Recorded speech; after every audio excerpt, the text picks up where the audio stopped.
Malagasy vadika ry amin'ny aladary ry amin'ny akaveny Kianjary aladary centre voninkazo dia botongotra Malagasy maty ny baolina ry avana maty ny bareny Madagasikara ny baolina tao anatin'ity fanampitoana ity na ny additionnel time warren napiditra zany baolina izany iray ho an'ny Madagasikara mbola tsy mitokosany centrafricaine tsara ilay fanafiana ilay ny tany amin'ny rado vadika tare amin'ny ilany akaviany Kianja tare amin'ny aladary ary dia warren kadi no nahazo izany baolina izany efa ao amin'ny fifarana ny fizaram-potoana voalohany zany efa ao amin'ny fanampitoana no nampidira-ny warren aniny baolina teo iny tafiditra warren kadi izay baolina izay inona izy teo aloha dia petraka somatsara eo amin'ny tongony mihitsy aladary no nandefa ny centrage dia namarana zany hoe finition tsotra kely ho an'ny warren kadi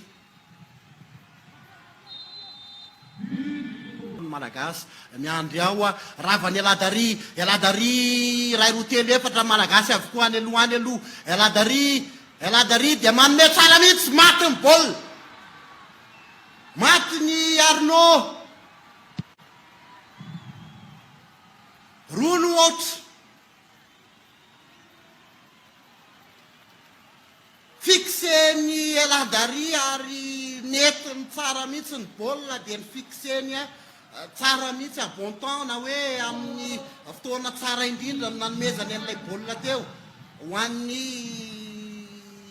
Arnaud ary dia napiditra namarana fotsiny sisa nataony Arnaud roa ho an'ny bareny Madagasikara mbola tsy mitoko ny centrafricaine tsara ilay fanafiana nentina teo satria baolina votsitra taty amin'ny fisasany Kianja ty izay baolina izay votsika ny ray alina ary dia finona fixeny aladary azy dia namarana fotsiny sisa nataony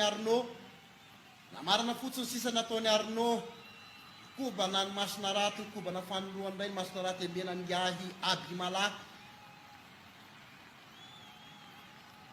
roa ho an'ny Madagasikara mbola tsy mitoko kosa ny centrafricaine raha patsahivina dia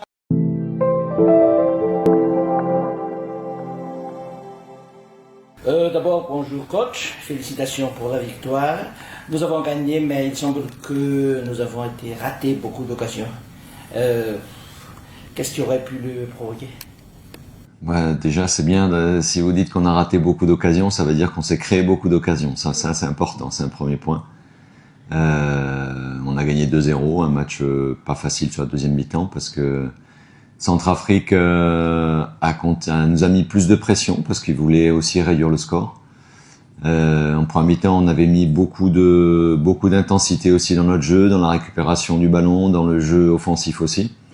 Et donc en deuxième mi-temps, on a un peu plus souffert dans la tenue de ballon, mais après dans l'ensemble, je suis très satisfait. Les joueurs qui sont rentrés ont apporté un plus au niveau de l'énergie, de se battre jusqu'à la fin. Et ça, c'est important pour le groupe. Que chacun ait sa chance quand il rentre, qu'il apporte un maximum à l'équipe. Pendant les 15 dernières minutes, nous avons été dominés par les Centrafricains. Est-ce qu'il y a un malentendu ou c'est la fatigue C'est un ensemble de choses. Comme j'ai dit, on a donné beaucoup en première mi-temps, sur le plan de l'agressivité, du pressing, dans l'utilisation du ballon aussi, il y a eu beaucoup de mouvements. Et puis, comme je dis, l'adversaire aussi a voulu réduire le score, donc ils ont poussé, ont été plus agressifs qu'en première mi-temps. Et puis, on a fait aussi des changements, donc ça peut aussi un petit peu déstabiliser l'équipe, surtout dans la tenue de balle. Donc voilà, c'est un ensemble de choses.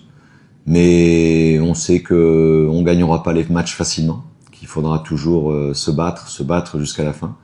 Et aujourd'hui, les joueurs se sont sacrifiés jusqu'à la fin, même les joueurs attaquants ont beaucoup travaillé pour aider les défenseurs aussi à garder ce score de 2-0. Coach, on est toujours content quand on prend pas de but, donc c'est bien avec une charnière nouvelle. C'est 2 joueurs qui ont fait 2 entraînements ensemble. Et donc ça aussi c'est important pour leur confiance. Et ils ont apporté beaucoup aussi à l'équipe sur la sérénité, sur l'agressivité. Donc voilà, content aujourd'hui. Maintenant, tout n'a pas été parfait. C'est vrai on aurait pu concrétiser un peu plus d'occasions. Être un peu plus compact sur la deuxième mi-temps où on a laissé un peu trop d'espace. Mais encore une fois, on n'est pas le Cameroun, le Sénégal. Il y a des moments, il faut aussi se battre, se sacrifier pour préserver un score. Et je suis content de l'état d'esprit que les joueurs ont montré. Et voilà, c'est le plus important, c'est la victoire. Oui. Coach, comment comptez-vous maintenir le niveau de performance pour la prochaine match? Ça sera un match difficile. Là, on vient de voir que tous les matchs sont jamais faciles à jouer parce que le Tchad a égalisé à la 90e minute face au Ghana. Donc on s'attend à un match difficile, mais déjà aujourd'hui on va savourer la victoire, mais déjà on est dans un programme de récupération.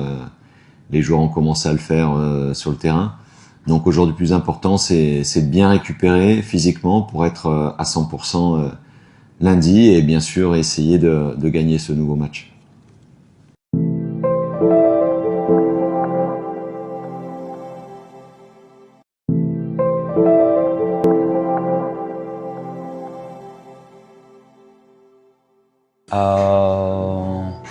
Voaloha teny isaorana Allah izy ao ambony ao nanome an'iny victoire iny.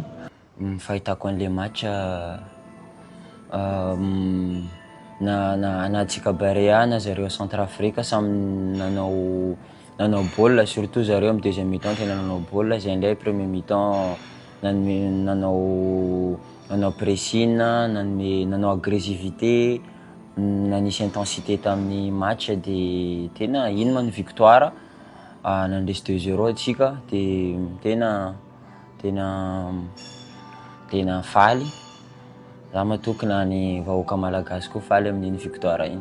Vonina satria atsika mbola ho course de zao atsika faharoa de mila mandresy satria 3 points ny Ghana de mila mandresy amin'ny match faharoa io.